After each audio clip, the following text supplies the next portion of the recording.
everybody. So welcome to episode 10 of Metal Health. Double digits! Yay, boy! And because we wanted to do something good for this illustrious double-digit episode, we put the vote out to what album you wanted us to talk about last episode. Yeah. Out of Fear Factory, Demanufacture, Glassjaw, Everything You Ever Wanted to Know About Silence, and Sepultura, Chaos AD. Fear Factory, I believe, won by one vote. Yes, one vote. Yeah, I was tallying up everything as people were commenting on the Facebook and stuff like that, and obviously on the Instagram, I put it across all our platforms that we've got. Go follow them all. But Fear Factory won by one single vote. That's yes. good. Winner, chicken dinner. I think we go. What we're going to try and do with this is like maybe every 10 episodes we're going to go in depth on an album of our choice, but then put it up to you guys to see what you want us to talk about and review. So we've got it on in the background, and it's bringing back some right nostalgic memories. I haven't heard it in fucking ages. In fact, I don't even think I've heard Fear Factory in fucking ages. I bet if when you do listen to it, it's always this album. It's this or Obsolete. I like Obsolete as well. I had Obsolete ruined for me. What was the other one? Digimall? Digimall. Oh, that was bloody hell. Well, that was rubbish. I think that this is Fear Factory is one of those bands that if you get to at a certain time, they're just the fucking best thing in the world. If you get to them at the wrong time, they're the shittest thing in the world. Yeah, they're just real cringy. These are. I fucking love this album, and I think this has got a lot less of the cringe that then came out this is in the Fear best Factory's album. future stuff. In my opinion, this is the best album they've done. I mean, well, we'll talk about it later on, but 2015 was the 20th anniversary of it, and they live toured the album in full. That kind of goes to show the strength of the album, that they could go out, sell it, through the what do you call it, like the booking agencies, who arranged tours. They felt that was a viable ticket seller, was to sell Fear Factory tour and play Demanufacture in full.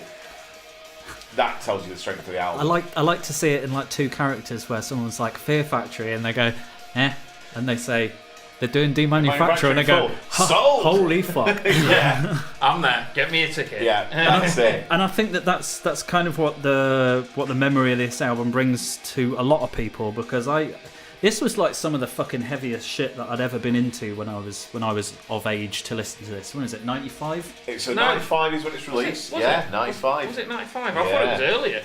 Nah, Soul of a New Machine was 93. Ah, that's what, because I had 93 in my head and I thought this was 93. That was Soul. Right. So my first memory as well, before even this album, but in the run up to the album, I actually. So it's back when MTV showed music videos, people. Fucking hell. And it's back when you had Headbangers Ball with Vanessa Warwick hosting. Oh, yeah. And I can remember, What a lady. And she's just like, this is Fear Factory and Replica. So I'd already got Soul of a New Machine. And it kicked in with fucking... And then Replica made me realise it's just like, Jesus fuck, these guys have taken a step up. It was just like... There were a couple of tracks on Soul of a New Machine that were alright, like Scapegoat and Martyr. But beyond that... They were the ones that they always play live anyway. Exactly. Beyond that, you'd never really listen to that album again. It was a classic... That was probably a lot of metal albums in those days is, you'd hear one or two tracks because they were on a Metal Hammer cover CD. You're like, buy the album, and then the rest of them shit. But when I heard this, I was like, this is so clinical, it's so harsh, it's so... And I just knew then, I'm like, I have to buy this. And this is the first track I heard. Really? So you heard this before Replica? Wow. Yes. I was one of the rare ones that heard this before Replica. Bloody hell. And I remember queuing up outside HMV in Meadow Hell. Yeah. Buying the digipack, bombing it back home, copying it straight to a C90 because I was flying out to Cabos. And I knew I couldn't literally go 10 days without hearing this album. That's how much I was jonesing for it. And I listened to it while I was copying it, and I'm like, this is fucking amazing. And even it's the stress of fitting so many tracks onto one half of a C90. Yeah, I remember the struggles, mate. I remember them struggles. So this actual track is the one that I'd always put on my heavy mix tape. Self-bias. That I was doing, yeah. Yeah. It'd always be self-biased for some reason. I sort of wrote in my notes about this is like once you get like sort of 2 minutes in, it goes this like mid-pace groove beatdown riff. Oh my god. But yeah, so came out in '95. So it's classed as their second album if we ignore the Fear of the Mind Killer EP. But then as it turned out later on, and a bit of sort of music history here, they actually had a first song called Concreto, or Concrete. Yes. Which Ross Robinson produced, but they didn't like it. Most of the tracks ended up on Soul's New Machine, but rejigged. Yeah. But the Concrete album is what Ross Robinson apparently shopped around to a lot of the bands, including Korn.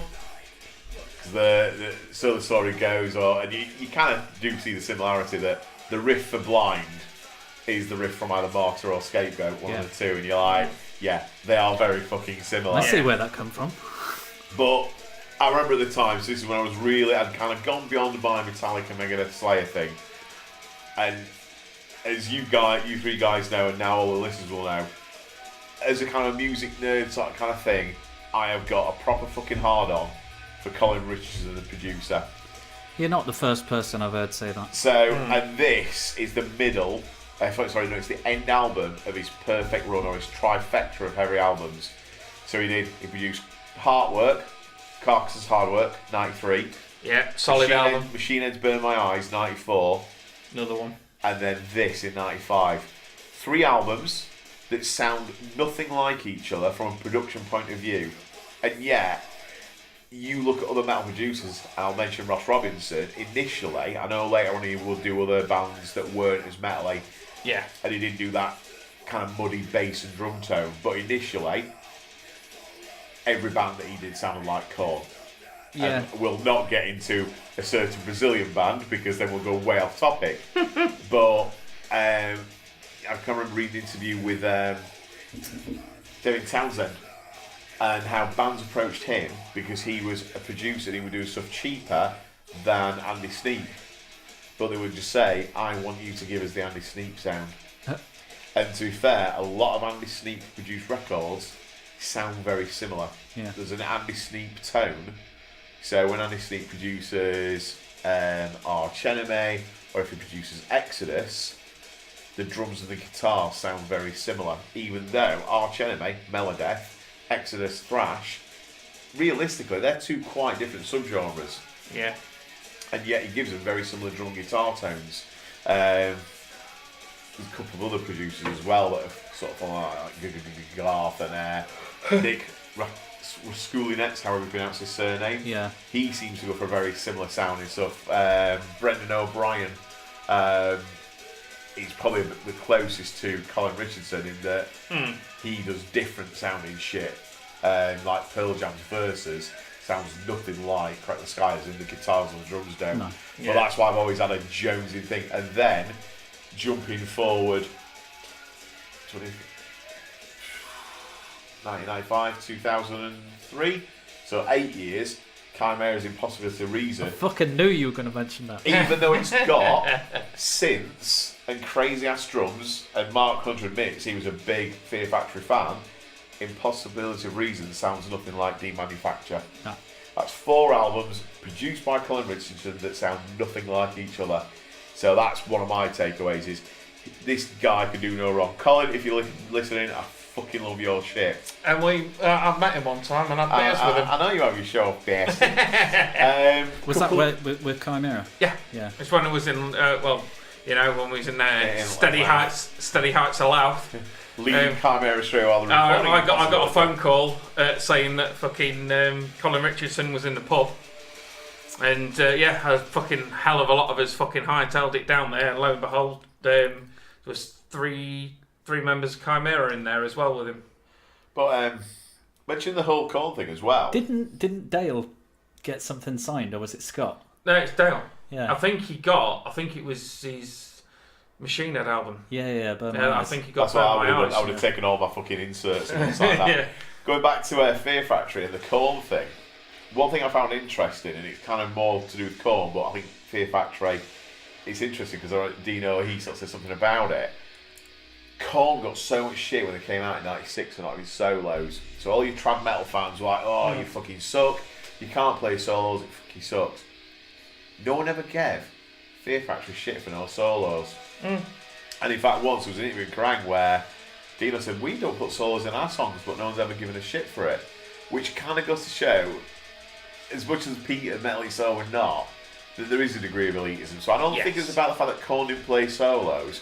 I think it's more because if you think about how Fear Factory dressed and looked, so they wore cargos, combats. They look more black, towards our world, didn't they? Wallet chains. They looked more metal. Whereas you saw Korn with chinos, Adidas tracksuits, dreadlocks. Yeah. I reckon people weren't ragging on Korn for not having solos. They were ragging on Korn for looking like townies. Yeah. Or like which were the enemies of the day, weren't they? Yeah, or that they'd got a Burning Man festival rather than Download Festival.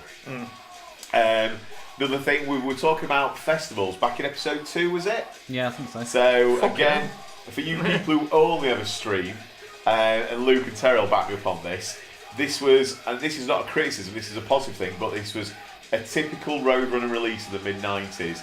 They rewarded loyal early buyers for their loyalty. If you bought shit early on, like day 1, week 2, you got the digipack with extra tracks. So I've got the cardboard digipack. It had the Resistencia bonus track and the Your Mistake bonus track. Whereas if I'd have, waited around a bit and bought it 6 months down the line, I would have got the bog standard 10 tracks in a jewel case. Yeah. And like Roadrunners Club or something like that. Yeah, that was the thing. I remember that. I love that about Roadrunner. Rather than it be, because every other record label, it's more suited to, in reality, mainstream acts. So let's take, for example, actually, I'll keep it metal. I was going to say Ed Sheeran. I'll keep it more to do with metal. So Faith No More's Angel Dust, 12 tracks. But then they covered Commodore's Easy, and then really re-released it with Easy on at the end. Didn't really fit. It was a single, but there you go. They re-released it with an extra track, like a year after it had come out. Whereas Roadrunner, we used to do it the opposite way around. Like, no, you're metal fans, you're loyal, you like to buy it early on. If you buy it early on, we'll give you everything early on. If you drag your ass, then you get the shitty jewel case. And I always loved that. Don't sleep on it. Yeah, that's it.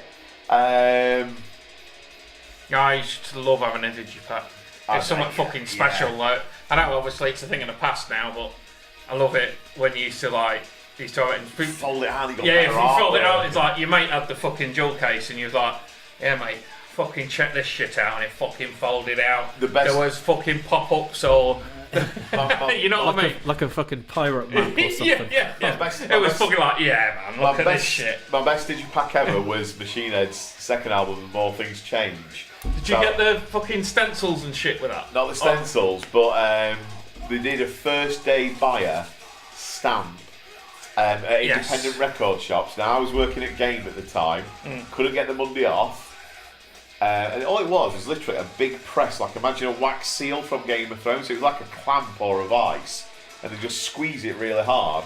So it embossed the Machine Head logo, and then around the logo it said first day buyer. Because, and the only reason I know that is because I was browsing eBay looking for limited edition Machine Head shit, and clearly some record shop was selling their compressor for it. And I'm like, but that means anyone could just buy that now and reckon that they bought it day one and bought it like 3 years later on eBay, like you twat. Slap loads of money on top of it. It was so cool, it's just like pressed in the corner, so it wasn't like a marker pen. It weren't a sticker that would ruin it. It's just like, you bought that. Proper seal, so a mate of mine, Coops from Chef, he went to this independent record shop in Hillsborough and he bought 2 copies, and then he swung by Game and dropped it off for me, so that were like, that were amazing. I think I've got this on Digipack as well. Well, I got this on Digipack day one, blatantly. Kind of like, I felt this album as well, it was probably like the equivalent of, I don't know, sort of Cannibal Corpse's Butchered at Birth in a way, because you think that like sort of that kind of kick-started the Florida death metal scene, probably maybe along with Obituary, Solo Rot. And you got loads of so you got Malevolent Creation, you got a load of other sort of death metal bands. I felt that this got a really kick-started in the genre of like the technical sort of metal, not as in technical solos, but that kind of clinical, just digital sounding stuff, like really staccato drums, staccato riffs. You know, Nemic wouldn't exist without Fear Factory. No, of course Static X wouldn't exist without Fear Factory. And there's plenty more, but those two are the ones that are probably the most obvious offenders of lifting and shifting Fear Factory riffs. Yeah. But yeah, it seemed, you know, that this, I mean, Spineshank, I think they admitted that, you know, I mean, their tagline was, because I think they gave one of their demos to Dino, and then Fear Factory took them out to America, and then apparently on Johnny Santos. They took them out tour here. Yeah. So I remember seeing these and Spineshank. And in Kerrang, I think Johnny Santos said that like they got the nickname in America of Dino's Bitches. So, but yeah, again, that's you know, that's going to be a compliment in itself if you release an album that inspires. Now, whether those copycats aren't as good, you know, but that's pretty damn powerful. That. I feel like we're at a time with, you know, far away from Demanufacture, so 1995, that there's probably a lot of bands out now touring and gigging and being successful that would probably say that they fucking love this album. Yeah. And they took inspiration from it. Oh, yeah. I won't bat an eyelid at that. No. If they spun round and said, oh, yeah, we're fucking, yeah, back in the day, Fear Factory and fucking all this, I'll be like, yeah, sound. Yeah. But that's probably us showing our age a little bit. Yeah. I mean, sure. We're like a fine wine, we get better with it, mate. Yeah. But yeah, this. Going back to the solo thing. Yeah. I feel that. As a guitar solo, yeah? Yeah. Is that I feel like the reason that they didn't do it was because they, as you can hear, they've got quite a heavy like synth and industrial element. And yeah, not just with the synths replacing the solos. I think so. The closest you get to a solo is like keyboard melodies, not even solos, but just like the occasional little melody and things. And I think that that's fine. Yeah. Now that I listen to it now, I get even more industrial from it. And is that the other reason why? Did they think that maybe a solo just wouldn't fit with that industrial clanking staccato? I don't think there's riffing? no room. I don't think there's any room for it. A solo, I mean, it can be like real mechanical, but mostly it tends to have soul and it tends to be organic and it tends to flow, which doesn't necessarily seem to work when you've got such staccato riffs and things. I think it'd be very hard to stick a solo over this. See, you've got about organic and stuff as well. It's so funny because reading interviews with a band where they said that they wanted a warm sound. They got Reese Fulber to retouch up the engineer and remaster it because they didn't like Colin Richardson's production, and yet begrudgingly they sort of admitted, begrudgingly they kind of, they said once the public heard it and took to it, they went, yeah, do you know what, that cold, clinical sound. It works.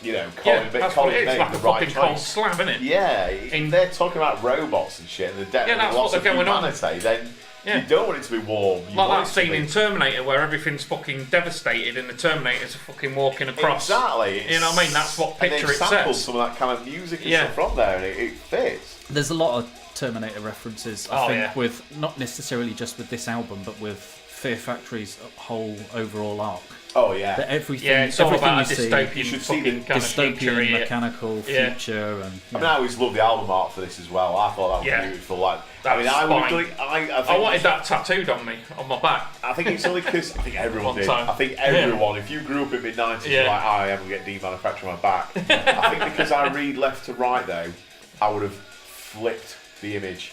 I would have had it that on the spine that the bones were on the left, leading into a barcode, because whenever you see like a picture of the evolution of man from Neanderthal to now, it's left to right. Yeah. So I would literally flip that image, real human bones on the left, barcode on the right, rather than the way it is. But that's just my weird OCD. Oh, new breed in the background. So hearing this now, the kind of sort of the techno-y track. I always feel that this... I beat the classic. It's this blatantly hinted, even though it was 2 years before Remanufacture came out, this hinted that they were going to dabble with electronica. Yeah. And I think because in '97, Prodigy's Fat of the Land came out, and a lot of metal fans liked that album. I did.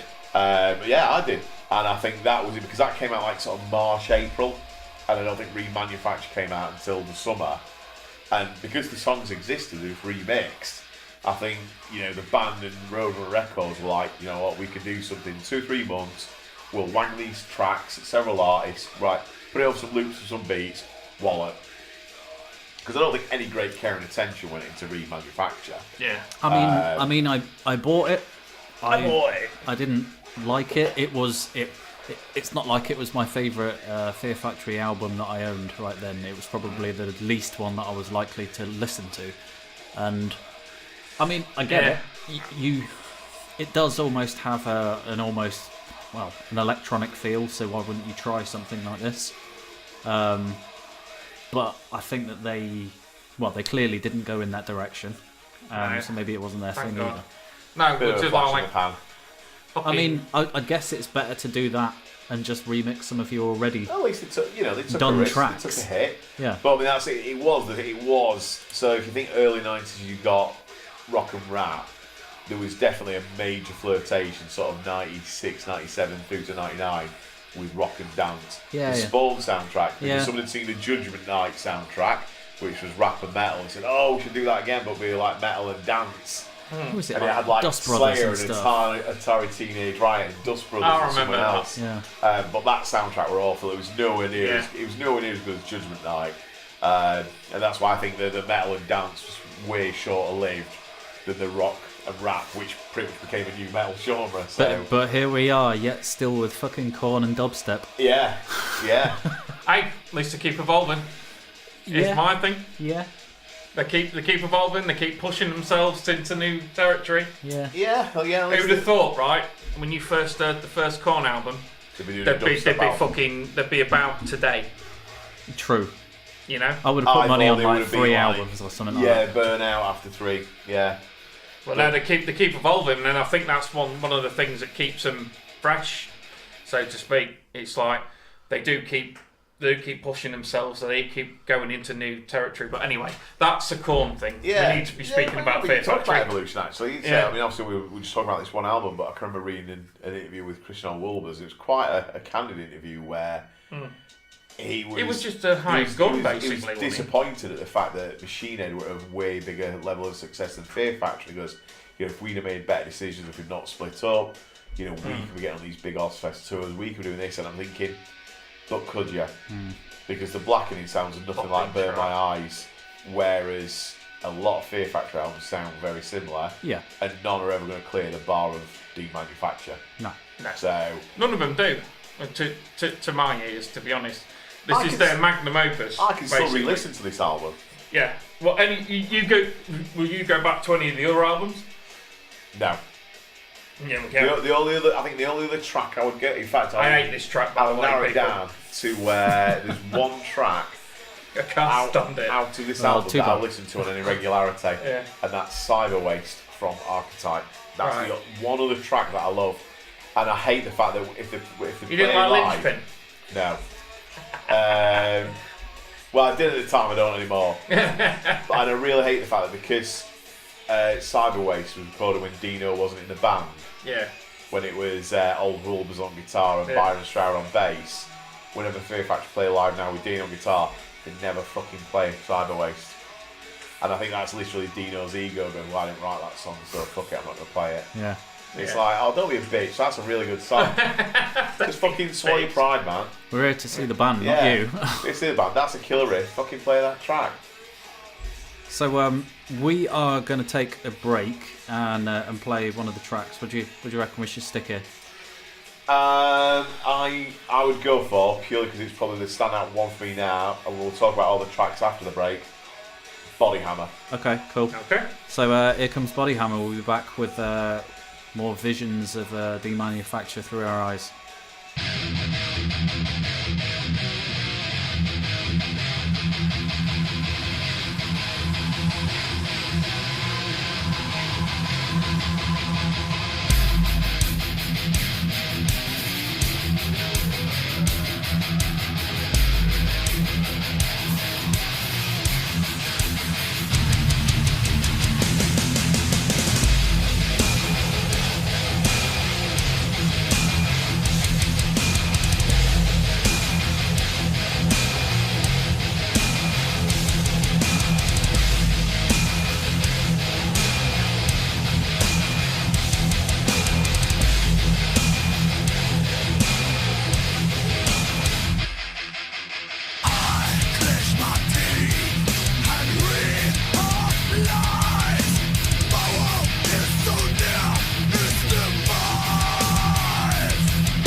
So yeah, we just had Body Hammer, so now we've skipped to the next track, Flashpoint. You can probably hear in the background. We're going to kind of go on a track by track thing now. So do you want to start us off, Jay?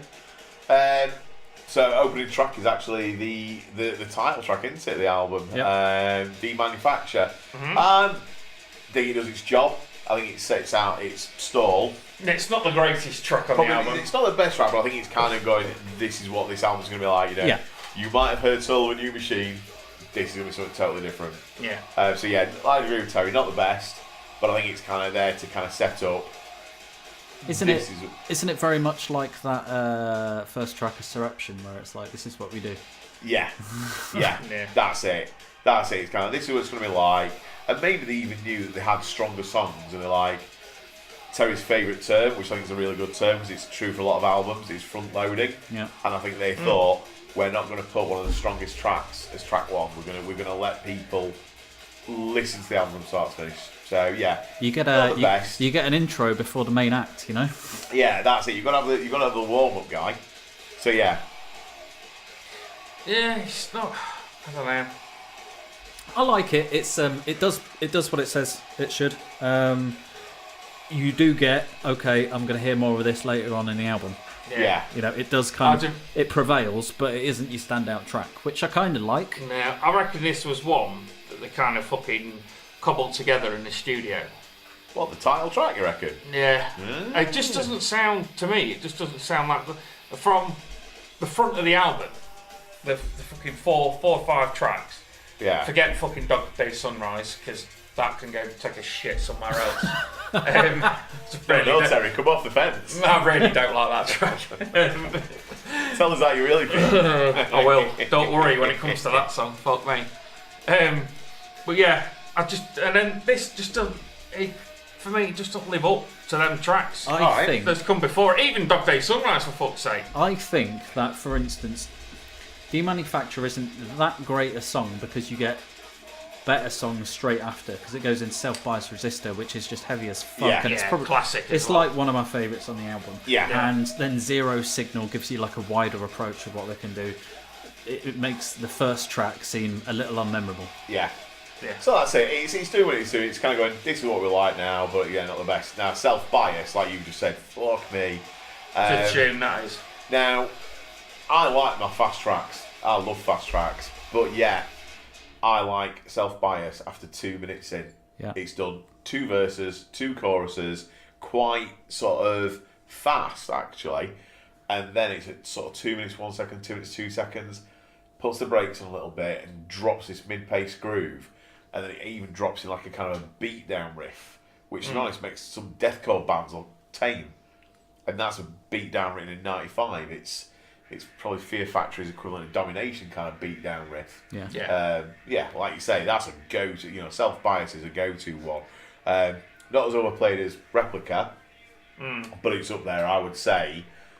Yeah, it's one or the other. You know, if you did the game pointless for, you know, you said like list as many Fear Factory songs from Demanufacturer, the highest scoring track will be Replica. The second highest scoring track will be Self-Bias. Yeah, 100%. Easy. But yeah, I love it from 2 minutes on in, because then it fucking that mid-pace groove and beat down is just amazing. And as I say about that, because I said earlier that was my go-to track when I was making like heavy mixtapes. Yeah. That I'd be like, I want to put a Fear Factory song on, and it'll be Self-Biased Resistor. So yeah. Yeah, well, we agree with that one, then. Yeah. Definitely. Zero Signal is one that kind of people tend to stand one side or the other on. Yeah. You have a go for a piss when you see. Well, has any actually? Before we go any further, have any you guys seen them live? Yeah. Yes. I saw them. How were they? Because every time I've seen them, they've been iffy.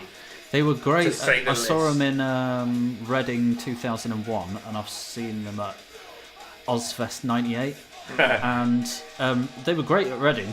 I remember them being a bit shoddy at Ozfest. I've seen them 3 times. I saw them at Leeds 2001. With System of Downplayed. Yeah, that would have been the same, like. Think what you Yeah. But they only got a short set, so it was hard to tell. But it was like the Digimortal era too. Saw them at Ozfest '98 in Milton Keynes, so that was promoting Obsolete, but I was not sober. And then I saw them at Bloodstock 2010, something like that, or 2008, and I was far from fucking sober. So I remember that I was headbanging through it all because I'd have a blackout flashbacks. But all I ever hear from people is that Burton's vocals are awful now. Right, that's what I was going to get into. I see him like with the aforementioned Spine Shank, and I think Static X were in support. Yes. And Fear Factory. Was it Fear Factory was headlining? Well, Fear Factory were there anyway. Yeah. I've seen Fear Factory in Rock City, and it was fucking incredible. One of the best times I've seen them. Every time I've seen them after that, Burton's vocals, man. The music's always been tight, spot on, but yeah, his vocals have progressively got worse. So where do you stand? Worse and worse. Where do you stand on Zero Signal then as a track? I like Zero Signal. It gives like some melodies into it, which I think, as I said before, kind of broadens their scope on the album. But I know that other people kind of fucking hate it. I would say hate's a strong word. I mean, I used to listen to the album back to back, apart from we'll get to it, but the end track. I skip Zero Signal now. Yeah. For me, it's a bit forgettable. Terry, where are you? It does Luke's right, it's a Marmite track. It is. Are you in the like, or are you in the dome? I'm in the kind of halfway house. Okay, all right. No, tools. I kind of like it, but I think it drags on too long. Right. Yeah. For my money. Yeah, because it has got some. I don't know. I think the band, they could have shaved 2 minutes off or a minute off. Yeah, 2 minutes, a minute, maybe. Probably to be fucking, PC, and in the middle, probably about a minute and a half out of this. Okay. I think it cracks on a little bit too long, but if it was a short, sharp, punchy track, I'd have been like, yeah, I fucking really like that. It's funny you say that. It's not on Demanufacture. I remember when I was at Leeds and they played, I think it's Obsolete, the track Obsolete, and it's that got that riff like do do do do do do. Yeah. Literally, the last 2 minutes of that song is that riff, and I was with like a couple of friends, and this girl Melanie, she was literally like, when you spin your fingers to go hurry up, get to the end. That's what she was doing. And the indication was like, it's just this same riff again and again, and it's amazing when you're really into a band that you don't notice these things, and then you see someone else and you're like, and then it totally clues you into it. And you're like, shit, this does go on for a bit. All right, so track 4, Replica, first track from the album. Tune. Absolute tune. Yeah, it's can't fault this track. Fucking everyone loves that track, and I know people that don't really like Fear Factory, but they like Replica. If you don't like Replica, I don't want to know you. Wow. Basically. I like it. One thing I will say is that I think because it was the lead track, so they made a video for it. Did get overplayed. It got overplayed. Yeah. That is my only criticism. But like I said, it was the first song that I heard. So that's what cued up to know that I was going to buy the album. So, can't fault it for that. But yeah, it's kind of like, you hear any Chili Peppers song now from Californication onwards, and you're like, Crying TV, East Coast TV, we can't play anything too violent, we'll just keep playing this shit. And you're just like, I can't, if I ever hear another fucking song all that again. And Replica's almost got, and it's a shame, because that's not Fear Factory's fault, Well, I suppose it is because they wrote a really catchy song, but yeah, it's just like... they didn't have to fucking repeat it every fucking every night from DJ. I'll put a track on my fucking Fear Factory, Replica. Yeah. But yeah, so it is a great track, but yeah, the most overplayed. Next one though, New Breed. The divisive one. I think I never liked New Breed.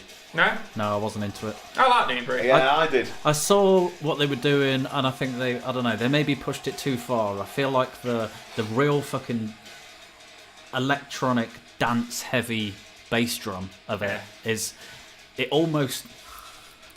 Did they mean to make it a dance song? I don't know. I think they did, and I think that's why it was only a lot of the tracks on this album are about 5 minutes long, and New Breed's like 3 minutes, and I think that was I thought they were, they did trim the fat off. They kept it at 3 minutes, dipped the toe in the water, didn't put it as the opening track, and it was kind of, we'll put this out there. See what happens. We'll see what happens. We'll see what the feedback is. We'll not use it as a single. We'll not film a video for it. You know, if people like it, great. If they don't, we'll say, yeah, we were dabbling, and they left it at that. Certainly not as much of a misfire as half the tracks from Catharsis. Hey-yo! For fuck's sake. Don't remind me that album's been made. See, I liked it, probably considerably a lot more than most of the tracks on Remanufacture. So, you know, I preferred them dipping a toe in it than going all in. Yeah. Than going balls deep. No, I feel that. And I think that same goes for the next track as well, because Dog Day Sunrise. Terry! Can fuck off into the sea! We've just heard that Terry fucking despises it. I don't really like it. That was one of the songs that I would skip when I was younger. Listening to it on CD, and I think it's because my roots aren't in like Gary Newman style industrial. No. And some people are, and they fucking they love I'd say I didn't, and I think that's because a mate of mine, he'd turned me on to Godflesh. Yeah. And now a lot of Godflesh fans, they'll go like the earlier album, Street Cleaner, and I was a bit, by the time I got to it, was the album that followed that called Pure. Now that is literally the soundtrack to the world ending. It's so foreboding and bleak. And Justin Broerick used to be Napalm Death briefly. Was in Godflesh.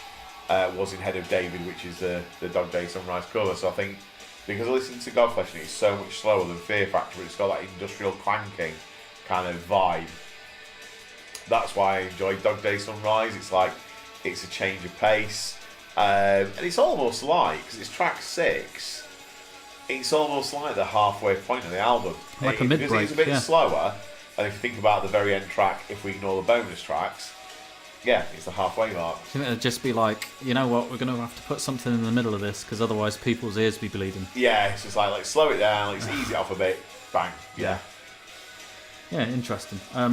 Then we have, Body Hammer, that we played earlier. Yeah. Which I liked, I'm into. It was one of my favourite tracks on the album. Yeah, I love it. It's the riff. It's the riff that drives the entire song, and because it didn't get the nightclub plays that Self Bias and Replica did, I think it's now for me the main track on Demanufacture I'll go to.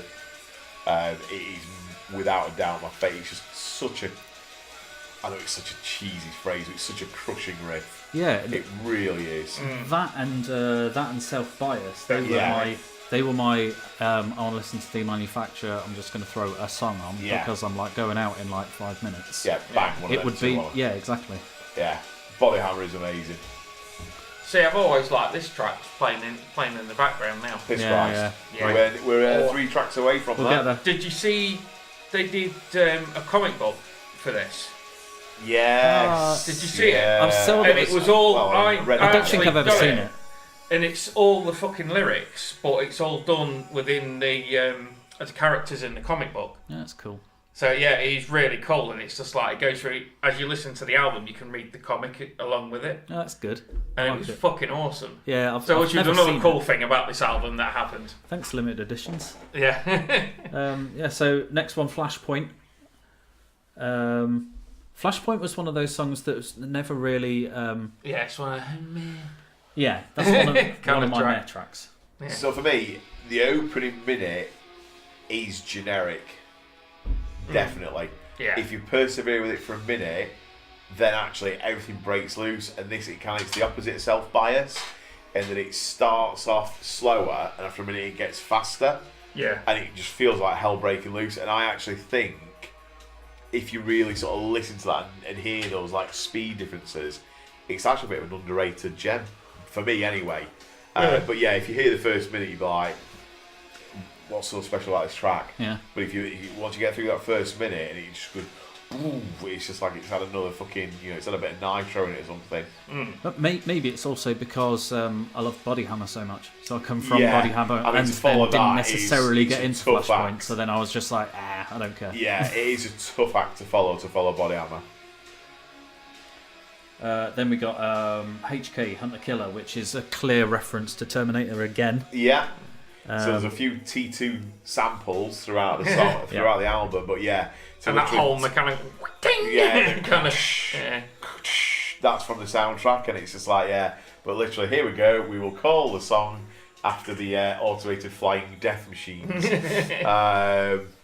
But what I love about Hunter Killer as well is, yeah, alright, the name is a blatant nod to Terminator, but it opens with like, you can tell it's someone in America being interviewed on a news show going about the availability of guns. Yeah. And he said, oh yeah, everyone can get all the guns, whether it's a 22 or a 9mm, and then you're in a bar and someone has someone has an argument, and they're really quick to pull out the gun and use it, and you think, right, the album was released in '95. And that sample, whatever news program they pulled it from, is probably even more pertinent now because not only do you have people like pulling it out in the heat of a moment argument, you've now got people easy access to guns who like brood over something. Most recently, someone who lost a fucking esports game of Madden. Yeah, I can't believe that. And went back, you know what I mean? So it's just like, if you played someone who was, so like what Luke said about some of the bands that are like 20, you know, they'll have been born when this came out. You could play someone in America in the 20s, play them the opening bit of that track, just the sample, they're like, yes, and you're like, yeah, this song came out in 1995, like so 23 years ago. People are still saying this is a bad fucking thing, and it's even worse now. So that it's like the sample is more fitting in 2018 than it was in 2019. Yeah, definitely. Sorry, 1995. Then we got Piss Christ, which we were just saying is I a great love track. Fucking love this track. That I was especially love his vocals. And like you said, it's got all that T2 clanky noises. Yeah, it's got all that T2 clanky noises, and his vocals towards the end. I think it's the best Burton's ever done in my eyes. Yeah. With his how high he goes. For his cleans and his soul, it's where he definitely stretched his. Yeah. You know, he pushed himself out of his comfort zone. It was none of the. It was like, right. Total high. I'm going to sing. Yeah. Let's do some melodic shit. Well, I've never seen him play that live, funnily enough. Yeah, there's hardly any non-clean vocals, and that's probably why you've not seen him do it live. Yeah. And that pretty much goes into what we're listening to in the background now, Therapy for Pain. I liked this as well, and I liked how somber. So it kind of flows real well, and it's the two, Piss Christ into this. It goes really straight into this, and this has like very lo-fi section to the song. I mean, it flows probably the most organic that this album gets, in terms of everything sounds like a fucking machine. Yeah, and then you've got dips and lulls. The come down kind of thing. Exactly, and I don't know. Even the name goes for it, a therapy for pain. I mean, yeah. I think it's the perfect album close. It's nearly 10 minutes long. You can tell whenever they wrote this, you know, when bands discuss which order should we put these tracks, you knew they were going to put Piss Christ in front of Therapy for Pain, and Therapy for Pain was going to close the album. Yeah. You knew that. Yeah. That all four members will have agreed on that. They'll go, last track, Piss Christ before last track. It's a blatant sieg to the end of the album. Do you know what I'd love if actually they were meant to go together? So it was originally written at this length, and they were like, whoa, we're not 15 minutes long. We're not doing that. So yeah, cut it in half. That bit can be a very, very melodic part. And then we've also got the special edition versions where you got Your Mistake. UK, when it released, it was just Your Mistake and Resistencia. Yeah. Or Resistencia. I loved the Your Mistake track. I think it fit because if we go back to the whole no solos, and it's an agnostic front cover, now hardcore, at the time, certainly sort of in the 80s and 90s, agnostic front didn't play solos, so it fits. But I think they were very smart to get Freddie Christian from Madball to do the vocals and not just rely on Dino to get a proper hardcore vocalist. Yeah. I'm sure it was a marketing thing as well. I'm sure that Roadrunner were trying to increase Madball's profile. Yeah. I'm sure there was a bit of a money decision behind that. But I fucking love this track, to be fair, because it's just fast, it's aggro. They made a smart choice by not getting just Burton to do the vocals, but Burton does a good job of it anyway. But yeah, I think because Dino don't play solos, it fits him playing hardcore riffs. Yeah, I can't see any reason why not. And then Resistencia, I re-listened to it again over the past sort of 2 weeks of I listened to the album entirely over the past couple of weeks a few times. That sounds to me like a bonus track totally. Not as in that it's bad, it's really good. So, you like Zero Signal, I don't. I would swap Resistance with Zero Signal. Okay. I think Zero Signal a bonus track. Right. Put Resistance at track 3, but I think that was recorded in a different session. Probably. Yeah. The guitar sounds slightly different. It sounds like warmer and there's just something a little. It's just a different guitar tone, and it's more not thrashy is the wrong word, but it's a consistent pace. It's not that staccato riffing. It's just a more solid riffing. If that makes sense. Yeah. And it's just, I just think, did they write that 2 or 3 months later, and the Roadrunner said, "Oh, we need a digipack, knock up a song," and they just very quickly cracked. I don't know. But just listening to it again today and over the past couple of weeks makes me think that wasn't done in the original sessions. No. They got someone else to engineer it at the last minute. But for me, the riff, the track, the song, I would switch that and then I made Zero Signal a bonus track. I mean, it sounds as though they may have needed to be on the same album, but I don't know, one of them was recorded, didn't have the same sound, wouldn't have fit where they wanted it to go. It doesn't fit in with the whole theme. Yeah, so wasn't put on just the standard edition. I am just going to skip this end bit of A Therapy for Pain because it goes on forever and it's just fucking crazy noises. Right, so yeah, as we were saying, the machines have taken over. This can be your mistake, but yeah, Resistancia. So yeah, the last one that we've got on there, Concreto. Yeah. I fucking loved Concreto. Just because, it was fucking crazy. Those vocals were so different to anything else on the album. But I think again that's because Concreto was from the Concrete album. Yeah. Price so much. It's way more death metal. Way more death metal. Yeah. Yeah. Is that? Was it from there? Was that what they were like? Yeah, we don't like that, so let's put it as a bonus track. Maybe. So I think when it came out in '95, I don't think Concreto was. I need to actually dig out my original digipack. I think that was on like an anniversary edition. Yeah, that's it. Once they released the Concrete album. And then, we listened to the special edition, and after Concreto, it actually goes into Remanufacture, which, I mean, I'm hoping that we're going to be done before we get there because I just can't be bothered listening. What I love about it, because you just got it open, I'm going to kind of pinch it from you, is the track names for all the Remanufacture tracks. So you've got Genetic Blueprint, Cloning Technology, T1000, Cyberdyne. It's just like, you can't make your fanboyism any more unsubtle than that. All Terminator all the time. All three, Terminator.com, Terminator, Hunter Killer, Cyberdyne, all the time, Terminator.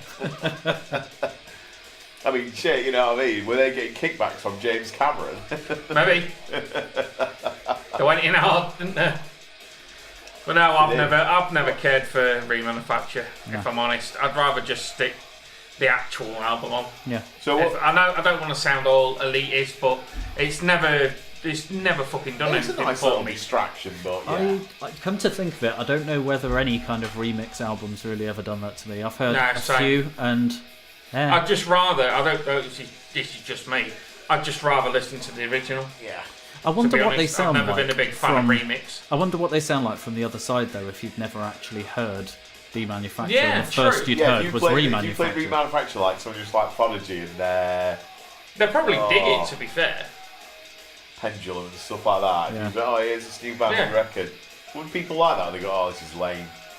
This is half-assed. What would they say? If they like fucking Pendulum and stuff, and Prodigy, I think there'd be plenty they can take away from some high-profile people to mix Remanufacture, as I recall. They got like Frontline Assembly, Frontline Assembly, Front 242. They got people like that. I think they've got quite a few high-profile names. I mean, it's a really good produced album, and it sounds good. I'm not 100% sure on the mix. I think it's because they were clearly metal songs. and you've then tried to turn them into something else. Songs. If you haven't worked with it. Yeah, if you want to integrate, structure, then you integrate. You write it at the same time, knowing what you're going to do at those moments, rather than just taking something and fucking it up and hey, this sounds different. Yeah, I think that's why I'm just not into it. And coming off the back of Demanufacture, it just pales in comparison, doesn't it? It feels really tacky. Yeah, I mean, like you said, Jay, what did he come 2 years later? Or so?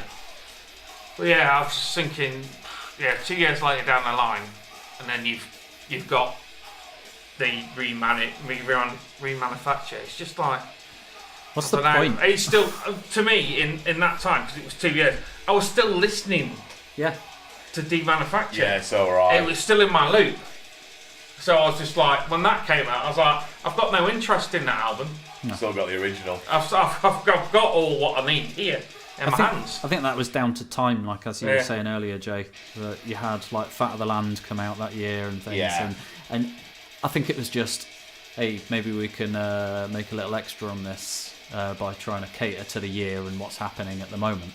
And I don't think it worked. I would be interested to hear someone's opinion on it who's never actually heard Demanufacture, though. I think that would be fucking crazy. Interesting. So yeah, but I think that's about it, isn't it? Well, so what we're going to score it now then. So we've re-listened to it in the run up to this.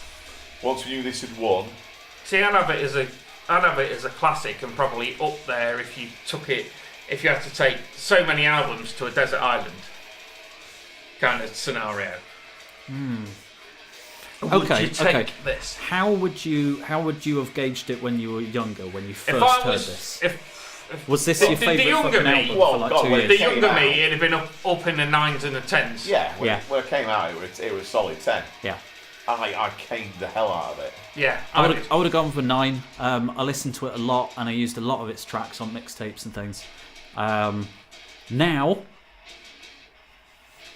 Now I'd probably go down to a 7.5, something like that. Mainly because I feel like I've been spoilt, and there's been a lot of shit that I've heard recently that I'm just like, holy shit, I don't even understand what you guys are doing. Yeah. And in a way, it doesn't knock the old classics out of my mind, but it somehow puts them to the side.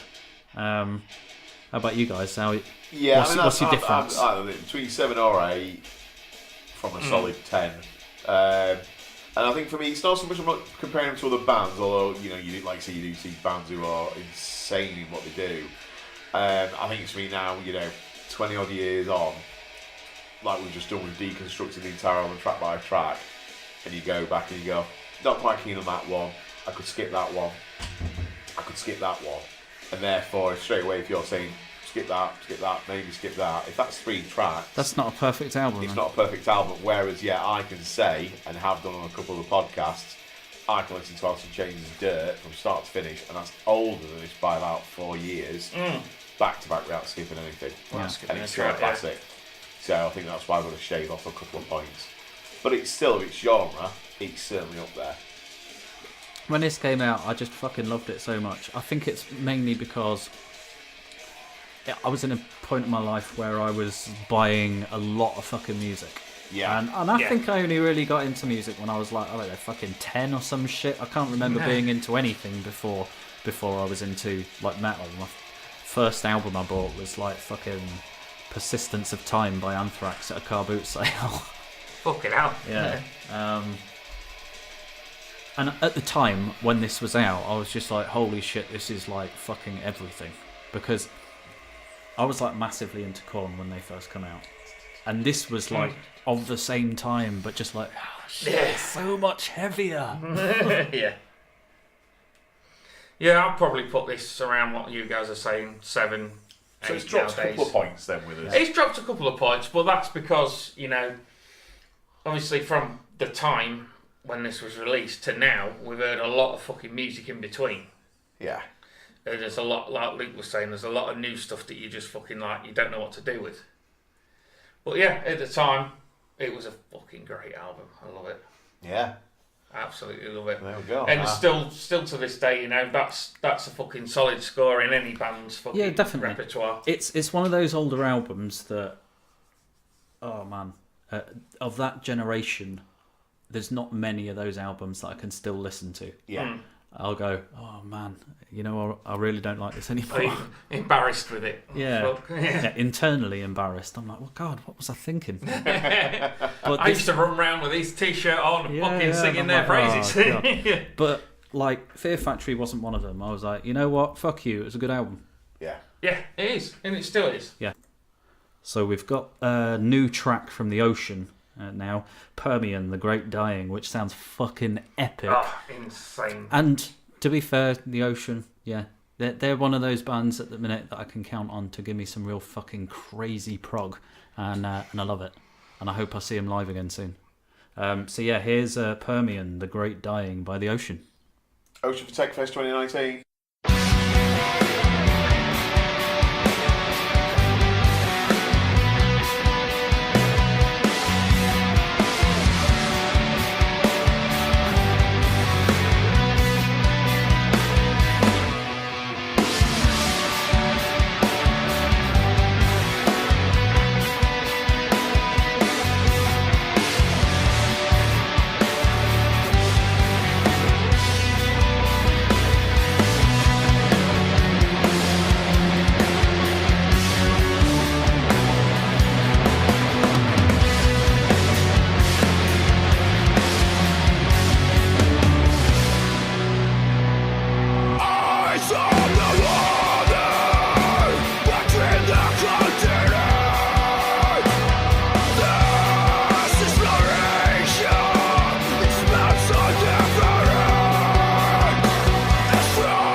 Casey, you've just heard the Ocean's new track, Permian, The Great Dying. What a tune. That sounds so fucking good, and I can't... Roll on November is all I'm going to say. Yep. Yeah, as you were saying Jay, earlier, good winter album. I should be ordering that fucking 40 quid box set I was telling you guys about. So we stopped jizzing about the ocean, and now we're going to talk about Clutch. New Clutch album came out today. Yeah. We're First on one of these we've done, isn't it? Yeah, this like is that almost, bang on the day. This is like a React review, this. Yeah. I mean, I've heard it. I gave it a couple of listens to earlier on, and I think you guys have as well, haven't you? Yeah. Yeah. Cool. I'll give it a little quick one. Well, I think I got like halfway through, and then I stopped it, and then I'll give it a good rasp today. Yeah. Through going around work and stuff. So yeah, I'll give it the old headphone test. Yeah, I was listening to it at work, and I was just fucking grooving. Yeah. I feel like Clutch are one of those bands that you listen to and it almost gives you confidence. Yeah. I actually played I know it. what you mean. I got to work and I was like, like when you get to work and you're getting ready, you're doing all your stuff. Yeah. So like I'd logged into my computer, I'd hooked it up. And I was prepping the room ready for all sort of the new guys to come in. Yeah. And there was loads of stuff up from a previous day that I need to get rid of. There was stuff for the new day that I need to get ready. And it was playing and it was upbeat. And it did. You're absolutely right. It was like, I can crack on. Give me a sense of purpose. I'm like, it's firing me up. This is amazing. Because I think I put it in our little WhatsApp chat. This album's got swagger. Yeah, it really and does. it kind of rubs off on you. Giggity. So, I always think that Clutch are one of those bands that if you're going to go out and get fucked up, it's pretty good to pre-drink with Clutch. Yeah. Oh, yeah, definitely. Yeah. They're the ultimate fucking party band. Yeah. I must admit, with so obviously you guys were at my recent birthday BBQ, and it had the sort of family round, so it was quite a mixed playlist. But I think if me and Helen ever put on a barbecue where it was just people like of our circle of friends into the genre they're into, I think the playlist would draw heavily on Clutch because I think it fits. It fits like having a barbecue, mates getting together, having a few beers, like you say, getting fucked up. You've got a long, awesome night ahead of you. This is the soundtrack for it. And I feel like Clutch are one of those bands that I feel like a lot of people would enjoy, even if they're not necessarily into the genre. Yeah. Because they are. This album especially, I think it almost draws on a kind of a big band kind of Blues Brothers edge at certain sections, which is kind of accessible to everyone, really. There is one that is Ghoul Wrangler. That's got such a blues riff. Yeah. That was the first thing I said. It's just a driving, constant tempo that I can see smashing it live. Totally. So 100%. Now we've been talking about it on how well we think it goes. I know you kind of thought to the contrary, Terry. I know that you're into it, but and there's a big but. I've got a few problems, I'm afraid. I don't think it's as good as the last album. Okay. No, I'll put it that way. I don't know if we're kind of taking Clutch for granted nowadays. And I don't know if they're phoning it in. Well, I don't know. It's not the Clutch album I was expecting, if I'm being honest. I mean, I've loved them. I mean, like I said to you guys before we started recording, it gives me no pleasure to say this. Yeah. I mean, when I pressed play on this morning, you know what I mean? I've listened to half the album, but it was kind of like my wife and my kid were going on in the background and stuff. So I wasn't really focused. Yeah.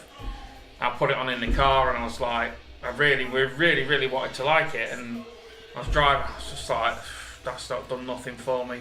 That's not done nothing for me. That track's not. I do think there's a hell of a lot of filler. 15 tracks. And that's a lot for a Clutch album. I'll agree with that. Yeah. 50. When I saw it, I'm like, wow, 15 in total. That's a lot. 15 tracks is a long. Clutch is normally 12, 13. Yeah. And in some cases, 10 and 11. 10 or 11, yeah. Which I think with this would have been perfect. So you think they should just trim some? And I have put actually. There's a couple of tracks in here that I'm like, I'm not feeling it. But tying in with that, with the ones that we don't feel, and this is my opinion here, I would like to say that average Clutch or forgettable Clutch still pisses on most of the band's best work. Yeah. It does. Yeah. But I'd rather have average clutch than premium Five Finger Death Punch. Oh yeah. Yeah. Yeah. Yeah. I mean, the thing is, I mean, because they're such a cult band, Clutch. I think the whole the people that are into him are really, really fucking into him. I think the people who aren't are not bothered. And I think for you, I think their bar is so high that these average filler tracks for you, they're not doing it. You're like, well, mate, these aren't clear. That's what I want. I want Clutch on form all the time. I know it's probably an impossible task. I'm asking him. I don't know. You've seen them live. They're pretty good. So you like all the 4 singles? I like all the 4 singles. 15 tracks. I think there's a lot of filler. A hell of a lot of filler. 15 tracks. It's over a quarter, just under a third. Would I have a right in saying that so we're listening to this, we've got it playing on, imagine it on Spotify. If you could re-playlist that album, losing the average, I reckon you could trim it down to a 10 or an 11 track album, and your opinion would change. Yeah. I'll have to try and do it. I reckon we should revisit this on the next episode. Say, right, I've now redone Book of Bad Decisions. Supercut. These are Supercut. Yeah. These are my 10 or 11 tracks. Maybe you rearrange the order. But like I said to Luke, bang, now I love it. Yeah. Like I said to Luke, I'm not letting Clutch off on this because they're Clutch. Yeah. If you know what I mean. A lot of people would go, right, it's Clutch to this cult band. If you're a fan, you should admit your favourite band's failings. Exactly. I never, I have to say a lot of people when they got into Slayer in the early 2000s loved God Hates Us All, and I really wasn't a fan. The songs were too long. Yeah. Most of them were more than 5 minutes. You can't have a thrash song that's like over 5 minutes. No, it's crazy. I mean, Metallica maybe, but not Slayer. They were renowned for doing between 2.5 to 4 minutes. Yeah. Every song was like over 5 minutes. It's like, no, this is ridiculous. But I've marked a couple of songs, I must admit. So Emily Dickinson, I didn't rate that track. No. Well, I've seen Country. HB's In Control, and then Paper and Strife. They're the 3 tracks. I've seen people raving about that Emily Dickinson track. See, I did not feel that track. That to me was the foot off the pedal a bit too much. But yeah, I was just like, I wasn't feeling a lot of it, and I thought, well, maybe it's because I was in the car. I'll give it the headphone test when I got to work. Bang, I had my big cans on. I mean, tying what Luke said about he thinks even non-Clutch fans would like this, and I've put some my little cue notes. Sonic Counselor.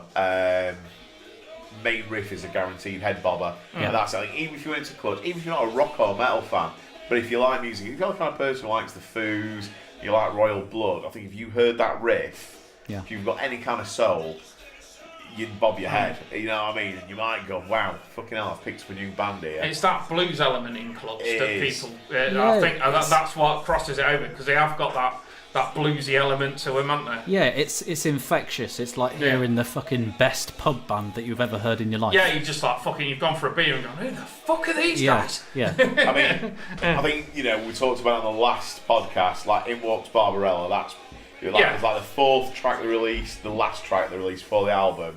And the way I listen to that, and I think, if you want to listen to a track that's going to pump you up and make you feel 10 foot tall, that's the track that does it. I agree with you guys. The lyric says weaponised funk even, sorry. Weaponised funk, that track is weaponised funk. There is no way I will be a betting man. Now I would have lost money, because I was betting on you putting this in your top 3. It's getting nowhere near. And I'm probably going to have lost money. If I'd have put actual money on that, I'd have lost money. However, I'd be very confident in dropping 50 spot that Clutch will play in Walks Barbarella live when they tour this Christmas. Yeah. That is a guaranteed absolute going to go down a storm live. And I've got no problem with that track. Immense. I do like that track, but like I said, treading back on ourselves a bit here. It's the four singles, and I don't think we were saying this earlier. They should have released the 4. No. They're the 4 best tracks off this album, in my opinion. It is a lot, and I get the whole thing these days now. An album's there to promote a tour. They've got the touring December for the UK, and I think they tour in America before they come over to Europe. So I get they've got to hype up the band. But I'm actually going to throw this out. We were all discussing this before we start recording. We're going to discuss this in the next podcast. Sort of bands bringing out new albums. How much hype do you like? How many songs do you like to hear? How many songs is too many? How many songs or snippets of songs is too few. What would be your ideal amount of pre-album release hype? Let us know on Twitter, let us know on Facebook, put some comments on our page, because I think we might all have slightly different opinions, and I'm interested to see overall what people think. I remember back in the day where you didn't get fuck all. Yeah. Or you'd have one track, or you didn't get fuck all until you had to queue up outside HMV in the rain to go buy the album. The album that we're going to talk about had one single before it came out. Yeah. Nice. That was it. So that's the minimum for me, I reckon. I think that hype is the key with me, and I think that how much hype is too much hype, because those 4 tracks hype me the fuck up. The first one hyped me the fuck up, but when you get 4 absolute bangers, fucking great tracks in a row, and you're like, holy shit, what's the rest of the album going to be like? This can't be a dud. No. And when some of the other tracks that you hear just don't catch you, and there's not that many in Clutch's repertoire that I don't like. I could trim. There's 3 that I could definitely trim that from this, which would take me from 15 to 12. And if I was being savage, I'd trim 4, which would take it to 11. Yeah. So to be honest, do you know what? I'm going to listen to it, see if those other ones grow on me, and if they don't, I'm going to try my hand at the Supercut too. Yeah. I think we should all do it. Yeah. Yeah. Hey, and then we can just be like, what you got in there? Yeah, that'll be cool. See what. And I bet you we will have slightly different track lists. Yeah. I'll lay odds on that. I need to give it a couple more listens though, as I think there's about 4 that I think that I could take off. And I reckon though that people who listen to this, if they listen to Clutch, they will. This album in particular, again, it'll be the same. Yeah. I think they'll probably all agree that the 4 singles are bangers, but then it's the remaining 6 or 7. Which that's where that's where I'm going to struggle. Said, I know I've got 4 certs. Like you said, the critics love Emily Dickinson, whereas I didn't feel it. So everyone's going to have that last track, like you go. Lorelei is brilliant. It's dark. It's brooding. Yeah. It's sinister. That's a good track. So I'm keeping that as my album closer. On my Supercut. So good. I think we all will. There's always one of those tracks on a Clutch album that's just like real fucking soulful. And it shows their versatility. We've talked about a lot of albums we've listened to, so things like, sort of Surreption. Not so much Isham, I'm thinking of more ones where, what was that Genty band that we reviewed? Third Sphere. Third Sphere, where every track's quite samey. Yeah. And I think Clutch certainly, even though, you hear Clutch and go, this is Clutch, I think this album is like Isham's album in that each track is slightly different. Yeah. You don't go, someone listens to Third Sphere and Surreption, sometimes go, fuck, I'm on track 4. Yeah. When actually I thought I was still on track 2. That wouldn't happen with this album. No, you would know when you're on hear track 5. You hear a that difference. Shit. Yeah, because that's their blues element, I guess. That they I don't know, they do different timing, and their distortions don't necessarily sound the same. Like for instance, I love this how dirty album, and fuzzy that it sounds. By the way, this album it's very super fuzzy. Sleazy. As well as it's got swagger, it's got sleaze. Yeah, it's got so much fuzz. Now, do we have anything else that we want to talk about with Clutch? I think we're out. So it's a bit of a mixed review, I guess. It's good. Don't know what I'd do. I think you could have numerical rating raise. I wouldn't know where to put it out of 10. I would be mid to high, so maybe a 7. And I'm about to say, I was literally going to say flip flop between a 7 or an 8. 5. Oh. Fuck me. In Net Promoter Score terms, people, Terry is a detractor and me and Luke are neutrals. Fuck me ragged. Terry a 5.